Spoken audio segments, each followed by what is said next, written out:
Kettik.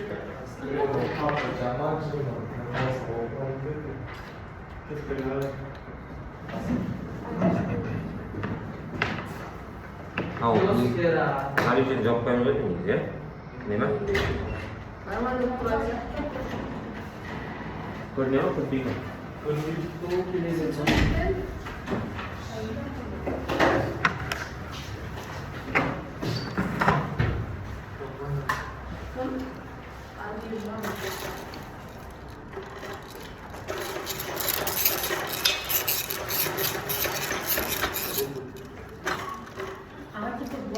Siz bana ne diyorsun Turan?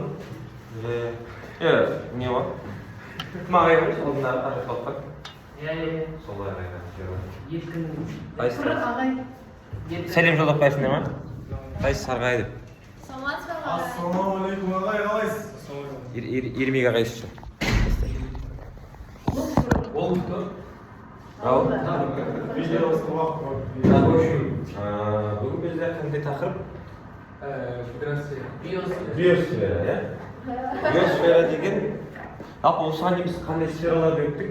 Гидросфера, атмосфера, Гидросфера, атмосфера, литосфера. Бүгін ең соңғы сөйлейтін сфера. Одан кейін ары қарай қызықсыз тақырып биоинформатика. Биосфера. Биосфера деген ол қандай не қабат? Қабат, иә. Ал баяғы тірі организмдер мекендері. Мынау кім? Мынау жүз дейтін. Жаңа жүз дейтін кісі осы биосфера деген термин енгізген. Ал биосфера дейтін терминнің тарихы кішкене ұзақтау ше. Ең басында бір адам ашады, одан кейін екінші тағы білген адам ашады. В общем, оны жалпы негізі биосфераға енгізген осы жүз дейтін кісі. Содан кейін еще орыстағы Вернадский дейтін ғалым бар. Осы екі есімді жаттау үшін Вернадский мен жүз. Вернадский да осы биосфераны зерттеген кісі ғой, ол да. Вернадский. Осындай көбейіп ұсақта келсе, үшін жаңағыдай бір алдыңғы ұсақтарда, алдыңғы бір нелерде ұсақ келмейді, осындайды бір зерттеген ғалымдар дейді да, короче, бірнеше миллион болды. Мысалға не дейді жаңағыдай, салыстыру әдісін да, салыстыру әдісін кім еді? Кім? Гомбольдт пен Челлен, иә? Деген заты, короче. Биосфера десе, онда жүз пен Вернадский ғой, короче. Енді қандай, биосфераның құрамында жалпы не нәрсе кіреді? Жан заттар, биогенді, биокосты заттар. Олар әрқайсысы не жан заттар, түсінікті жан заттар дейтін біз да, мысалы. Оның ішіне флора мен фауна деп атаймыз да. Флора дейтін өсімдіктер, фауна дейтін жан жануарлар да. Флора дейтін еще не бар? Белгісі бар да. Биогенді заттар дейтін не нәрсе? Биогенді заттар, тас, көмір, мұнай дейтін сияқты нәрселер да. Ол не себепті биогенді заттар? Олар тіршіліктің әсерімен пайда болған нәрселер. Негізі білесіздер ғой, мысалы көмір мен мұнайдың қалай пайда болғаны да? Баяғы қалдықтар. Мұнай металлдардың қалдықтары, көмір ағаштардың қалдықтары деген секілді нәрселер. Сол ол да. Ал биокосты заттар дейтін? Биокосты заттар дейтін, то есть био дейтін, тіршілік дейтін, косты дейтін, яғни не? Жансыз заттар. Яғни жанды мен жансыз заттардың әрекетімен пайда болған нәрселер. Мысалға топырақ. Топырақ қалай пайда болады? Ол тек қана не мысалы, оның ішінде жан жануарларды әсер етеді, топырақтың пайда болуына үшінші не нәрсе әсер етеді? Яғни күннің энергиясы, су деген сияқты нәрселердің барлығы әсер етеді. Яғни биокос дейтін жанды мен жансыз заттардың әрекетіне пайда болған. Биоген заттар, көмір, мұнай дейтін сияқты нәрселер, там атмосферадағы ылғалдылық деген сияқты, яғни тіршіліктердің әсерінен пайда болған бір көбейтетін материалдар да, жан заттар. Мынау не нәрсе? Алдамында? Не ғой? Бірден айналымы ғой? Короче, бірін жейді, сосын анан жейді. Айналымы. Немесе еще тіршілік айналымы, зат және энергия айналымы деп ойлаймыз. Плюс еще жалпы бұл общий картина, бұл биоценоз. Яғни майысқан кезде бүкіл тіршілік, осы биосферадағы бүкіл нәрселер, тіршілік пен тіршілік емес, жанды жансыз заттардың барлық қосындысы общий какой-то бір ареал да, ареал деген сөз, және сол общий мекендейтін жері, осы биоценоз дейді. И в целом мына дейтін дағы не? Зат алмасу да. Анау мынаны жейді, мынаны жейді, анау в целом в итоге анаған жем болады, мынаған жем болады, сосын бүйтіп барлығы кейінгі байысың дейді, айналып береді деген сияқты, короче. Осы биоценоз, немесе зат айналымы деп те айтсақ болады, короче. Жалпы сосын енді бізде биосфераның ішінде ең маңызды екі тақырып бар. Ол не нәрсе? Ол топырақ жамылғысы мен табиғат зоналары. Біз примерно қарадық та табиғат зоналары Қазақстанның, яғни қандай бар дедік та Қазақстанның табиғат зоналары. Солтүстік Қазақстан ең солтүстігіне қандай еді? Орман дала, содан кейін дала, сосын шөлейт, шөл деген сияқты да. Ал табиғат зоналары ол бүкіл әлемде кездеседі. Ең алдымен топырақ жамылғысына келіп. Дагучаев. Жалпы топырақтану ғылымының негізін қалаған Дагучаев. Білетін шығарсыздар, айтады, неше қарадыңыз. Ал топырақтың құрамы. Ал бізде топырақтың құрамындағы ең маңызды керек нәрсе бұл бізде қарашірік дейтін қабат. Қарашірік немесе гумус деп аталады. Гумус.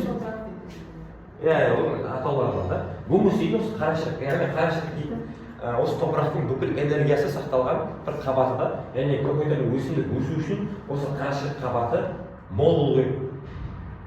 Жалпы қарашірік қабаты ең көп кездесетін, ең қалың болып кездесетін иінен былай топырақтардың патшасы деп қандай топырақты айтады? Ең татаулы топырақ әлемдегі қара топырақ. Қара топырақ қай жерде кездеседі? Орман деген ормандардың да негізі қара топырақ дейтін Украина бар емес пе? Украинадан бастап Ресейдің бір таласа деген Қазақстан солтүстігінде дала деген орман даланың солтүстік бөлігі да. Даланың орман даланың ортасында. Су орман дала деп айтсақ болады. Украинадан бастап Қазақстанның Алтай бөлігіне ең келетін осылай соғылып жатқан осы бір линия әлемдегі ең құнарлы топырақ деп аталады. То есть экватордың бойындағы емес, Италиядағы емес, Испания емес, Қытайда емес, Үндістанда емес, қай жерде? Қазақстанның орысша черноземье деп аталады. Қазақша қара топырақ. Тың игеру деген сияқты мәселе бар емес пе да? Украинаның флагында да соны көреміз да. Солтүстігі, яғни солтүстігі дейді болма. Украинаның флагының үстіңгі жағы көк, астыңғы жағы сары да. Сары не нәрсені білдіреді? Ол бидай деп білдіреді да. Себебі Украинаның сондай бір неге егіншілікке өте бай мемлекет та, короче. Қалай? Көк аспан.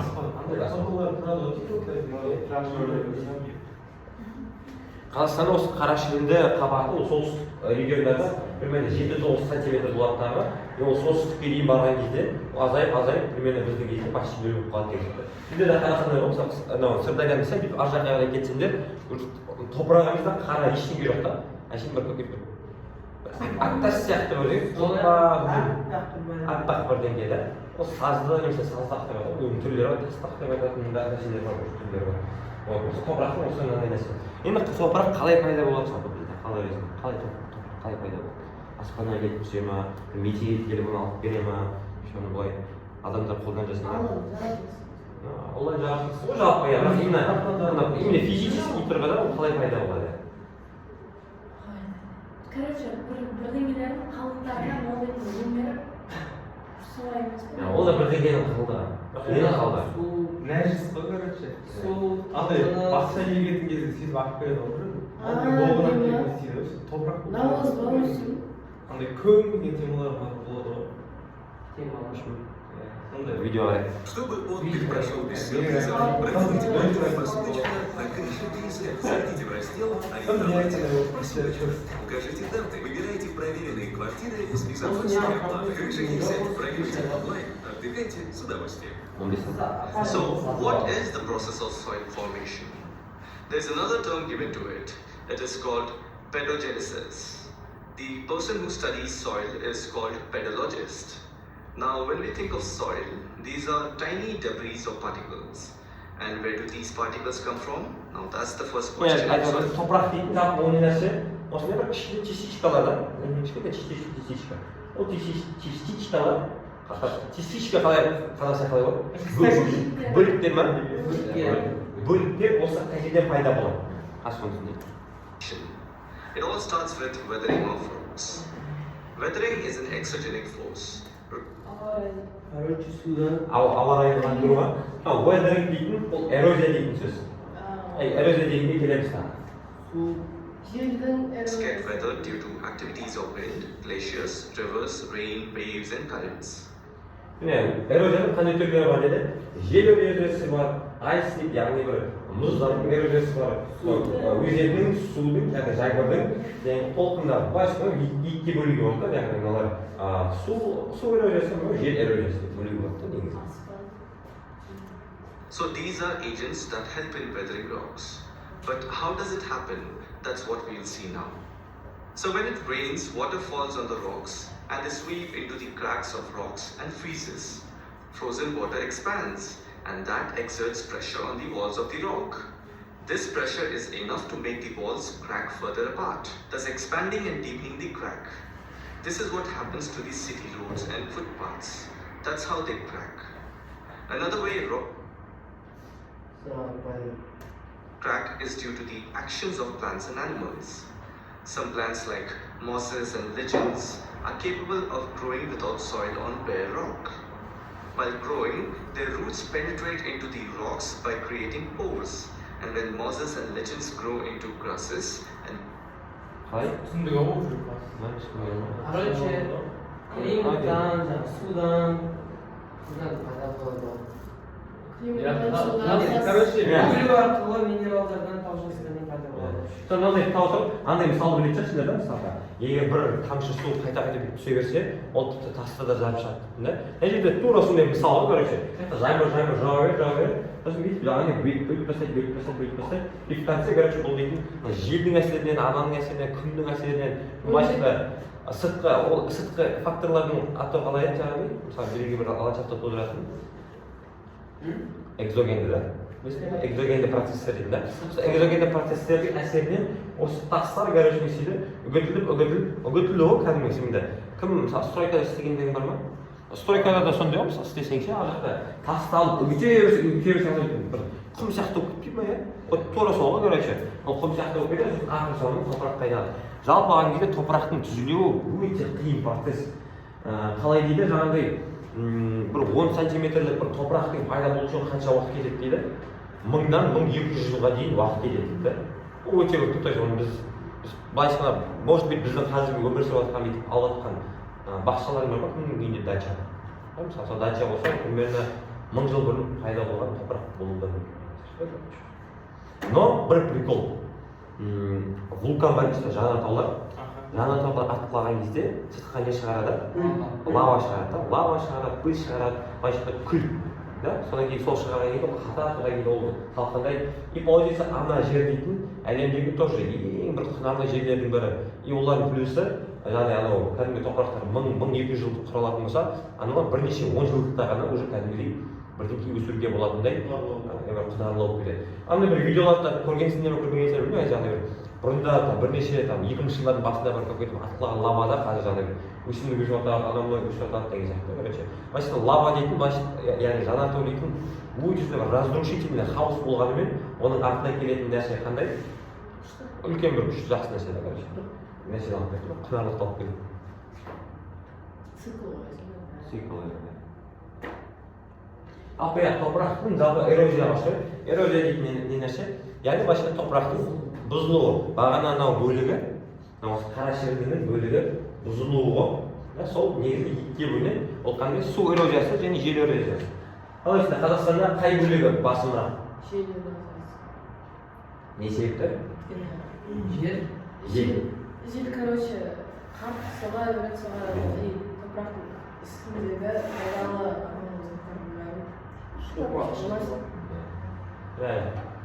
Бізде жел эрозиясы не себепті? Бізде жел көп соғады, қатты соғады. Үшінші бізде жазықталады, бізде тау жоқ, бізде қалың ормандар жоқ, елді ұстап тұратын деген сияқты. Ашық шынымен солтүстік региондарда барып қарасаңдар, ашық жатқан жалаңсыз дала. Мысалы, Қарағанды жақтың қарасаңдар, мысалы үйден шыққан кезде дым жоқ та, короче. Айдала. Бар жақтың жел былай да соғады, Қызылордада Қазақстанның көп бөлігі сол, короче. Сондықтан бізде желмен ұшырып алып кетеді, үстіңгі қабатын. Жел, су эрозиясы бізде қай жерде көп кездеседі? Оңтүстікте көп кездеседі. Оңтүстікте, яғни егістіктен көп қолдануы деген сияқты, яғни андай сияқты ғой. Үйдегі гүлге болсын, егістікке болсын, қайта көп су құя берсең не болады? Ол зиян да, керісінше ол зиян. Тым артық су құйып жүрсің. Мына жерде тура сондай ғой, тым артық көп су қарудан не істейді? Топырақ бұзылып кетеді да, короче. топырақтың жалпы осындай бір нелері бар, жаңағы схемалары бар. Мен келесі сабақта Қазақстан топырағы өтеді, қандай түрлері ішінде. Күлгін топырақ бар. Топырақ сарқылығы. Топырақ сарқылады, бірақ жаңа не орнынан келеді. Биологиялық ресурстар сондай ғой, ол сарқылады, бірақ орнынан қалпына келеді. Қазақстанда бар, қара топырақ бар, сұр топырақ деген сияқты сондай топырақ келеді. Қазақстанда фиолетовый топырақ жоқ сияқты. Күлгін деген не? Күлгін дейтін ол жоқ, негізі күлгін дейтін не фиолетовый аудармасы, бірақ күлгін топырақ дейтін не мынандай топырақ қой, короче. Африкада Красный, оранжевый. Негізі кітаптарында да бар сияқты ғой, қарап Қызыл көрсетеді. топырақпен Ол цвет бар. Қызғылт топырақ мысалға Австралияда кездеседі. Қандай? Майнкрафттағы нелер ормандар. Иә, саванна дейтін бар емес Иә, пе? Олардан ба? Енді құм ғой бәрі. Топырақ дейтін осы нәрсе. Топырақты зерттеген заключает, тағында жалпы биосфера дейтін ол 100, плюс еще 12 қосын қарасаңдар болады. И жалпы осы да. Енді табиғат зоналарына келейік. Бірақ табиғат зоналарына келмес бұрын.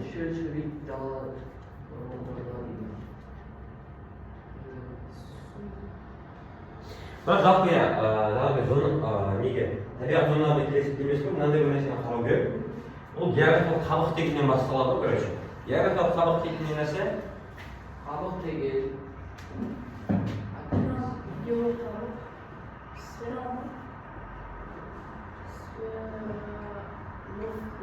және бағана қабат сфералар бар да, атмосфера, гидросфера, биосфера, литосфера дейді. Оған барлығы бүйтіп қосылса, соңында немістегі алып келеді, осы географиялық қабатты алып келеді. Географиялық қабатта өзінің алып жатқан аумағы бойынша үшке бөлінеді. Қалай бөлінеді? Континенттік, материктік пен мұхиттік, иә? Материк. Сосын орта деңгейде. Ортаңғы деңгейінде ол материктер мен мұхиттар ішіне не нәрселер орналасып солар. Мысалы жазықтар, деген сияқты таулар, анау бар емес па? Қандай жазықтар мен тауларды білесің? Сарыарқа, Тұран жазығы, Шығыс Европа жазығы, Батыс Сібір деген осы былайша сондай бір нелер емес, объекттер, үлкен бір объекттер, осы материктер мен мұхиттардың арасында орналасқан, вот солар ортаңғы деңгей. И ең кішкентай бөлікке қайсысы саналады? көл. Мына ішінде жыра, сай дейтіндер емес па? Кеше бір тестте болды да, БС-да қай жерде болды. Ең кішкентай бөлік деген сияқты ма? Географиялық қабаттың ең кішкентай бөлігі да. Жыра мен сай деген болды. Қалай ма? БС-да болды ма? Яғни бұл жыра географиялық қабат дейтін сол бағана сфералар қосындысы да. Географиялық қабат дейтін, біздің өмір сүріп жатқан бір үлкен бір регион ғой. Сол региондар географический қабат дейтін бағана бүкіл осы атмосфера, гидросфера, биосфера қосындысы. Қосылып бір үлкен бір неге айналады. Қабат қой, сол тоже бір сфера да. Сол қара. Әлемде ең үлкен осы географиялық қабаттың үстіңгі бөлігі салам алейкум отыр ғой. Дауыл болатын сияқты. Сол, короче, қараңдар. Яғни географиялық қабат екіге бөлінеді. Ол біріншісі материктер, екіншісі мұхиттар. Да? Одан кейін оның ішінде бөлінеді. Сахара шөлі, Шығыс Европа жазығы, Батыс Сібір жазығы, Гималай таулары деген сияқты бөлінеді. Ортаңғы деңгей. Жыра, сай дейтін ол сол бағанағы жазықтардың ішіндегі таулардың ішіндегі бөліктері ғой. Түсіндіңдер ме? Осында жыра мен сайлар мынаның бөлігі. Жазықтар мен таулар мынаның бөлігі. Матрешка ма? Матрешка ғой, короче. Ана жазық тау, шығанақ, прямо. Мына жерге келеді ғой. Стеллам құм көреді да. Енді осы географиялық қабаттан бөлек тағы біздің не нәрсе бар. Географиялық қабаттың өзінің нелері бар, қасиеттері бар. Бір зат айналымы, анау-мынау дейді, қатты маңызды емес. Ол жердегі не нәрсе бізге маңызды? Цикличность. Цикличность қазақша қалай болады? Циклдық па? Жоқ, циклдық емес. Қалай? Цикл деген қалай сол? Кітаптарда бар ғой Цикл қарасыңдар. деген қазақша? Цикл деген период болып Иә, в общем сол циклдық па? Бізде бірнеше тесттерде келген сияқты да, жаңағы вулкандар ол қандай циклда саналады, ғасырлық па, маусымдық па, жылдық па деген сияқты, иә? Сондай емес па? Иә, негізі вулкандар ғасырлыққа саналады. Анықтап қарасыңдар болады. Нешінші бетте? 306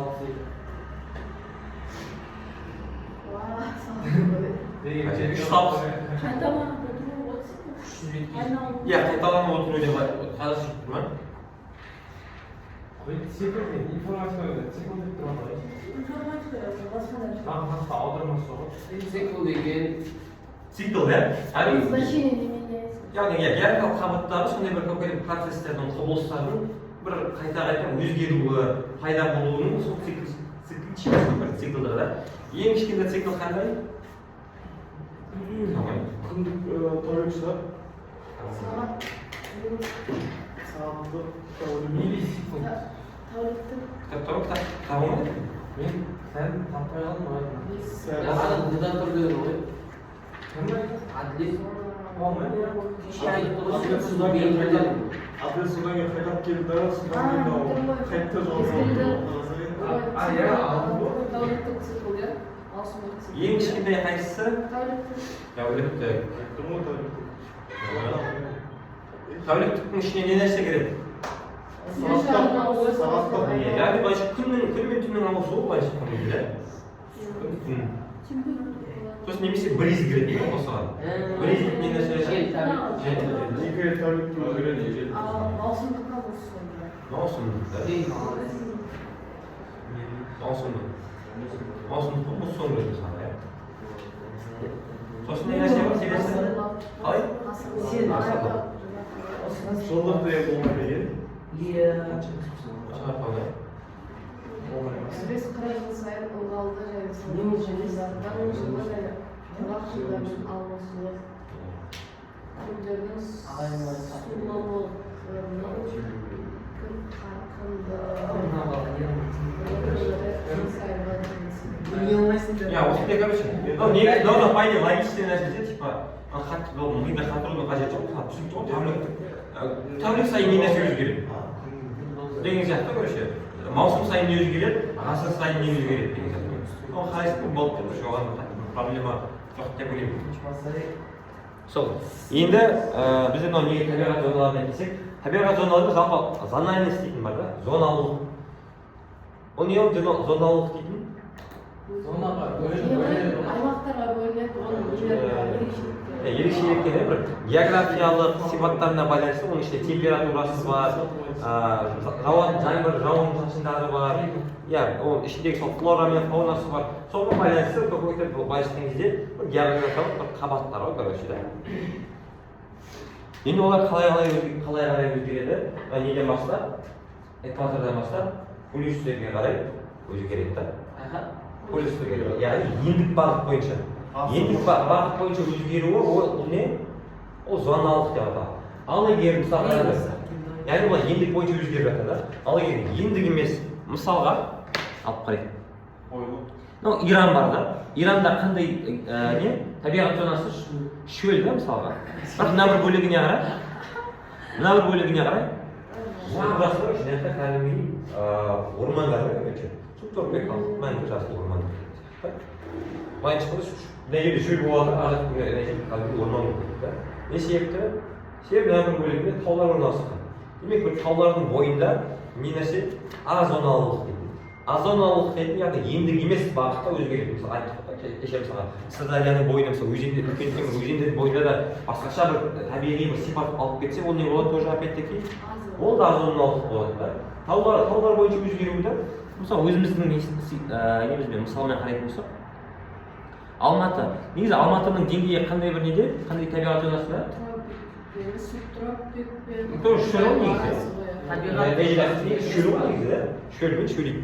Алматыға қара, жап-жасыл да тоже. Не себепті? Себебі тауларда ол қалай өзгереді? Биіктік бойынша өзгереді да. тоже өтеміз. Кейін мысалы келесі уақытта Қазақстанның зонасына келген кезде биіктік бойынша өзгереді. Ең төменде мысалы қандай бір деңгейде басталып жатыр дедік. Алматы шөл деді. Демек биіктік бойынша ең төменде мынандай табылатын болса, ең астында шөлейт, дала, орман, дала, там альпийский луга, анау Қаржамалыс деп айттық та. Қаржамалыс бар да. Қаржамалыс мұздыққа деген сөйтіп бөліп кетеді. Енді неге керек? Табиғат зоналардың түрлеріне керек. Ол үшін бізге мынаны ашып қойсақ болады.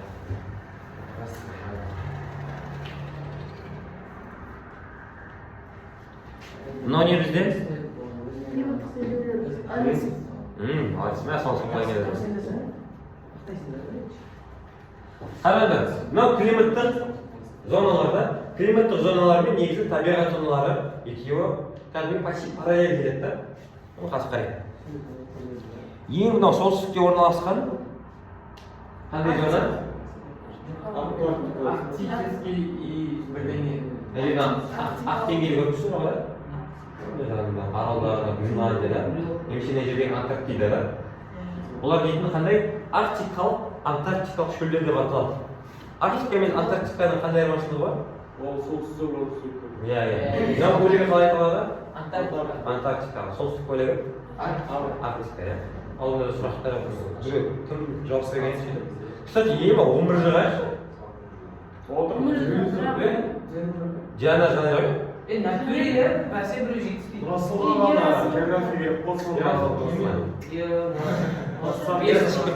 Саған айтпай берсе. Отбасында. Шығып кетті. Окей, жақсы. Сол, арктикалық пен антарктикалық шөл. Мына жақта түсінікті деп ойлаймын, арктикалық пен антарктикалық шөл. Шөл деген кезде мысалы Сахарада, Сахара қандай шөл болса, аналарда тура сондай шөл, только не суық түрі да, короче, да. Ол жерде де ештеңе өспейді, ол жерде де жаңағыдай жауын-шашын жоқ деген сияқты сондай нәрселер. Одан кейін бізде қандай? Мына бір деңгейде, субдеңгейде, суб. Бұл жерде уже тундра деңгейі. Бізде төңірек қайда?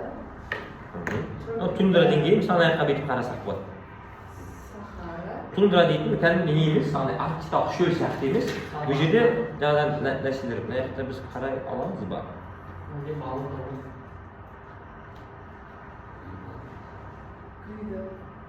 Гидаға барамыз ба? Аэропорттың ішіне кіріп кетіп жатырмыз ба?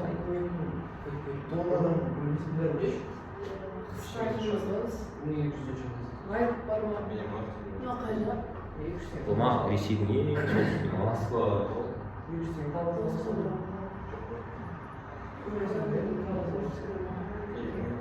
О, міне.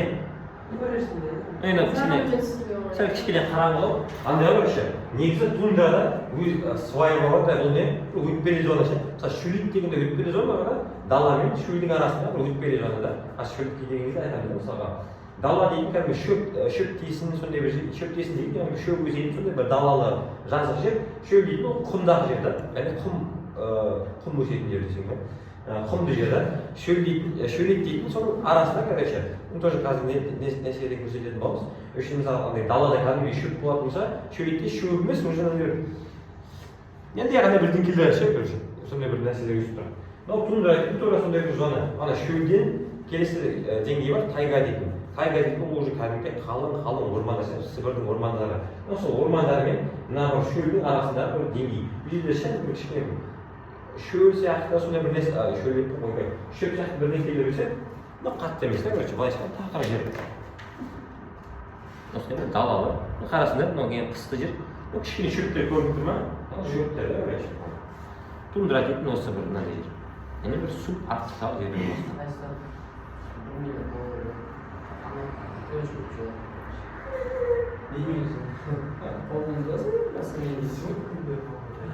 Енді келесі қоңыржай зонасы. Жаңағыда айттық қой, то что зоналардың почти бүкілі тек экваторлықтан басқа теңіздік, сосын континенттік болып бөлінеді деп та.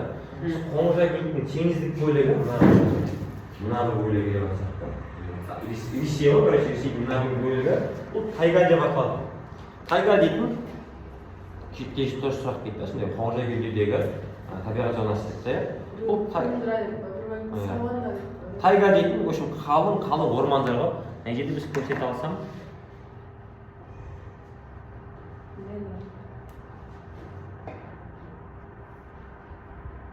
Міне мынау тайга дейтін осы. Ресейден көретін шығарсыз, андай бір российский фильмдерде мысалы гризли, қара аю, қасқыр, бұғы дейтіндер өмір сүретіндер бар емес пе да? Сол ормандардың атауы осы тайга ғой. Немесе осы таежный леса деп аталады. Осы тайга зонасы міне осы. Үлкен бір зонаны алып жатқан кәдімгідей бұл еще бір әлемнің бір несі өкпесі сияқты ғой. Себебі ормандар дейтін несі жаңағыдай Ауа келеді. ауа келіп кислород береді. Сол өкпесі ретінде де жұмыс істейді. Ресейдің сібірді алып жатыр ғой. Андай ғой. Тундра дейін бағана ол жазықты дала бар. Яғни солтүстік бөлігіндегі субарктикада. Мынау ормандар кәдімгідей, анау кәдімгі жазықты дала. Тек қана штатикада шөптер ғана өседі. Осы тайга. Осыны кәдімгі жазбасаңдар болады. Тайга мен тундраны шатастырмаңдар. Көп адам шатастырады. Тундра дейтін Сурет болып келсеші. сурет болып келсе тайга дейсің. Жоқ, сурет болып келеді. Аха. Типа тундрада ондай ормандар болмайды деген сөз бар. Тундрада орман жоқ. Тундрада орман. Тайгада орман, Тайга деп. В общем, тундра дейтін жазықта тек қана шөп өсетін, ағаш өспейтін бір зона. Себебі ол жерде ылғалдылық өте төмен, и плюс температура да өте суық. Қалай ол жерде ағаш өседі да? Деген сияқты. Максимум бұтақтар өсуі мүмкін. Сол тайга дейтін уже кәдімгі жауын-шашын өте көп, мол жауап. И сондықтан осы жерде кәдімгі ормандардың өсуіне бүкіл не бар, себеп бар. Келесі, уже біздің уже ағай біздің Қазақстанның деңгейі ғой. Бізде Қазақстанда бағана айтқандай, өздері айтқандай, орманды дала, шөлді. Әрқайсысын бүйтіп просто неден қарасақ та болады. Қызылорда шөл ма? Қызылорда шөл, иә. Қазақстанның мына солтүстік бөлігіне қарасаңдар, көлдер де базар жоқ. Мысалы мыналар ормандар негізі. Мына көріп тұрсыңдар мыналар ормандар. Былайша айтқанда тайгаға қарағанда тайга кәдімгідей полностью нені алып тұрған бір үлкен бір зоналарды алып тұрған ормандар болса, орманды дала дейді. Ауысып қалды короче. Бірде орман, бірде дала, бірде орман, бірде дала деген сияқты короче. Орман тундра деген зона. Да. Орман тундра сол өтпелі зона ғой, тайгаға деп ауысып бара жатқан жерінде. Солтүстік бөлік. Содан кейін бізде қандай бөлік? Дала. Мысалы Қарағанды, Астана дейтін дала. Дала дейтін түсінікті да. Дала дейтін еще, кстати, өз алдына екіге бөлінеді. Жалпы әлемде бізде жатқа білу керек. Ол прерий мен пампа деп аталады. Пампа ол бізде оңтүстік Америка. Прерий бар. И пампа дейтін. Екеуінің айырмашылығы не нәрсе? Екеуі де неге жазықты дала. Просто біреуі қай жерде дейсің? Жоқ, пампа. Прерий қай жерде? Солтүстік Америкада, пампа, оңтүстік Америкада деген сияқты.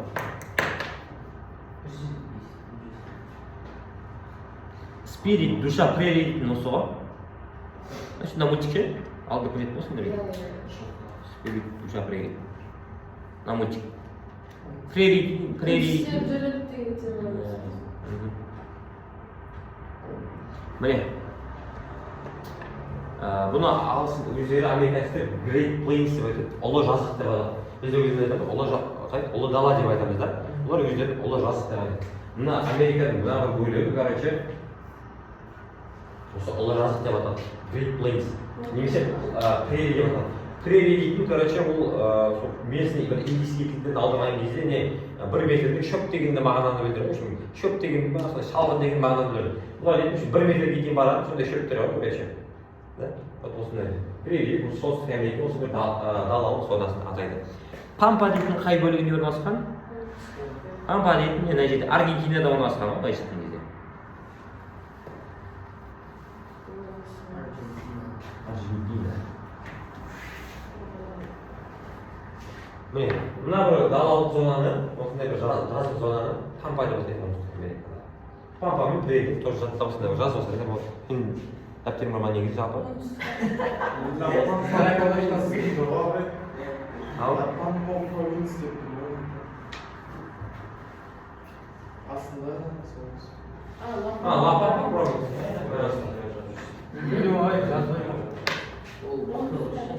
Ошондон затка билсеңер, Пребидің пампаны.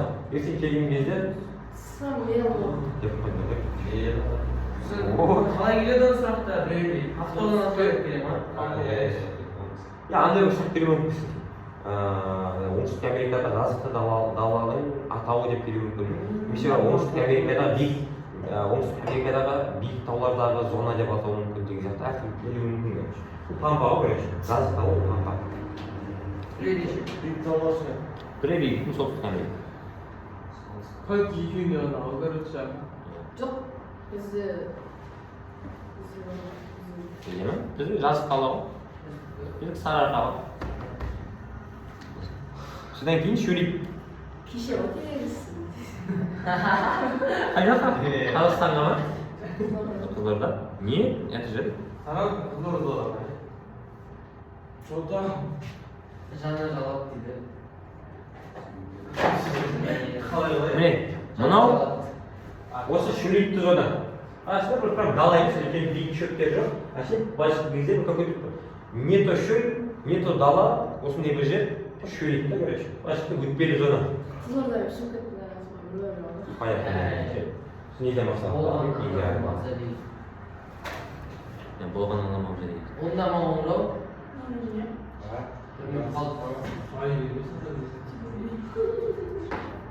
И содан кейін бізде шөлейттен кейін оңтүстігіне қандай бөлік?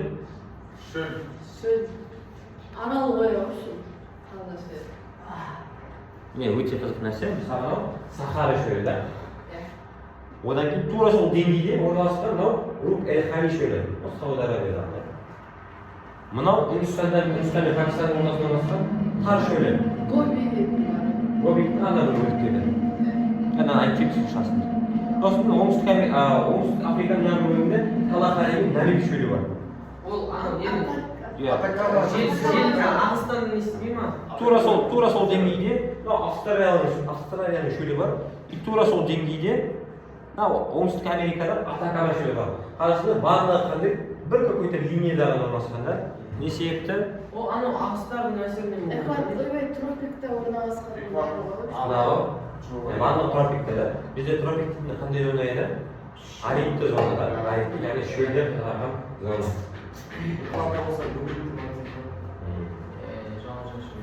Оның шықпейсіңдер. Ол ладно. Ағайрада Португалияны көрдіңіз ба?